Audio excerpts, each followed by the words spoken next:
요즘 산과 들은 식물이 지천을 이루는데 아무리 흔한 잡초와 식물도 이것이라면 최고의 명약이 된다.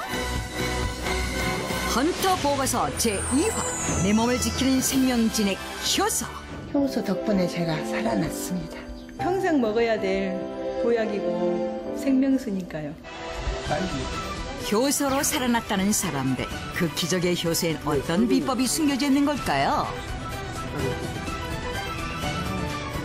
그 성분이 빠져나오지 않는다면 그거는 설탕물에 불과하겠죠. 알면 약이지만 모르면 독. 지금껏 그 누구도 알려주지 않았던 효소 건강법의 놀라운 비밀이 지금 공개됩니다. 발효 과정에서 이당류인 설탕이 포도당과 과당으로 분해가 되는데요. 그렇게 되면 그냥 설탕을 먹는 것보다는 우리 인체 내에서 더욱더 빠른 속도로 이 소화 과정이 일어나게 되면서 양분을 더욱더 잘 흡수를 할 수가 있습니다. 발효된 지 2년이 지난 효소의 성분을 분석해봤습니다.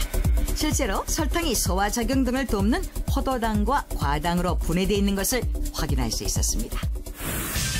결과적으로 효소를 잘 발효시키면 설탕도 몸에 나쁘지 않은 성분으로 바뀐다는 것. 하지만 아무리 그렇다 해도 어떤 기준도 없이 설탕을 무턱대고 많이 넣을 수는 없을 텐데. 그렇다면 효소에 넣는 설탕의 적정량은 얼마일까? 제작팀이 직접 그 비법을 알고 있다는 효소 고수를 찾아갔는데요.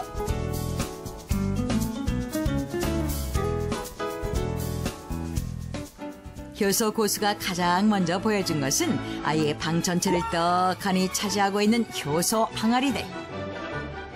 50여 가지 들어있는 게 쑥부터 해서 산야초하고 민속나물류하고 약초류 해서 자식보다 더 효자 노릇을 하는 것 같아요.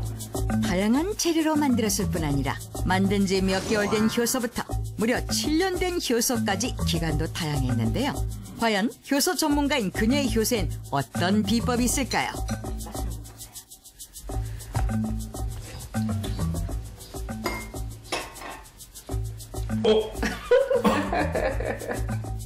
이거 뭐예요? 왜 이렇게 매워요? 이거 청양고추로 한번 담가봤는데요. 청양고추요? 네, 매운가요? 아니 왜... 효소는 단순히 달다고 생각하는 경우가 많지만 사실 제대로 만든 효소는 재료 본래의 맛이 살아있어야 한다고 합니다. 효소는 그 담궈진 그 재료의 성분이 빠져나와서 발효를 시켜야만이 그 효소지, 그 성분이 빠져나오지 않는다면 그거는 설탕물에 불과하겠죠. 효소가 아닌 그냥 설탕물이 될 수도 있다?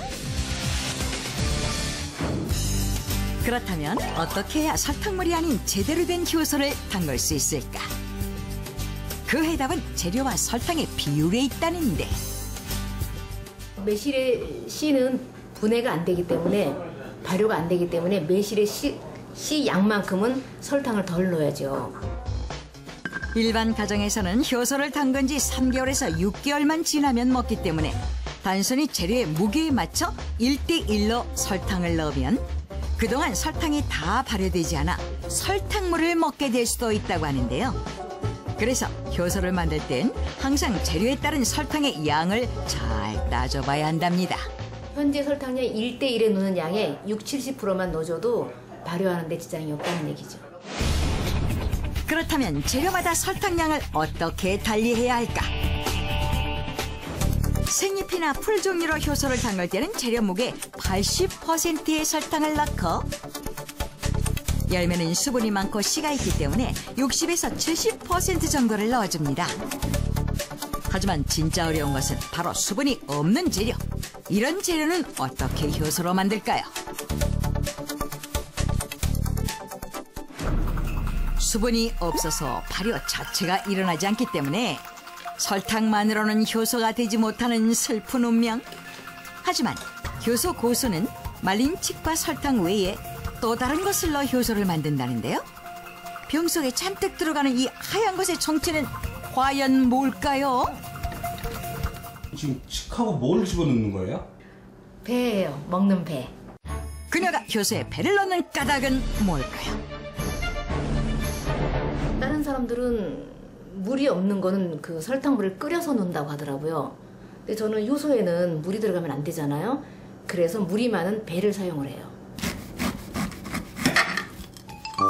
당분이 많으면서도 향이 적은 배를 이용해 효소를 만드는 것이 고수의 노하우. 뱃속에 포함된 액체 상태의 과당이 발효에 도움을 준다고 합니다. 배를 넣을 때는 재료보다 배를 더 많이 넣어 1대4 정도로 해주는 것이 좋다는데요. 덕분에 설탕의 양도 줄일 수 있으니 일거양득. 이 칡이 물이 없기 때문에 배를 더 많이 넣어줘야 돼요.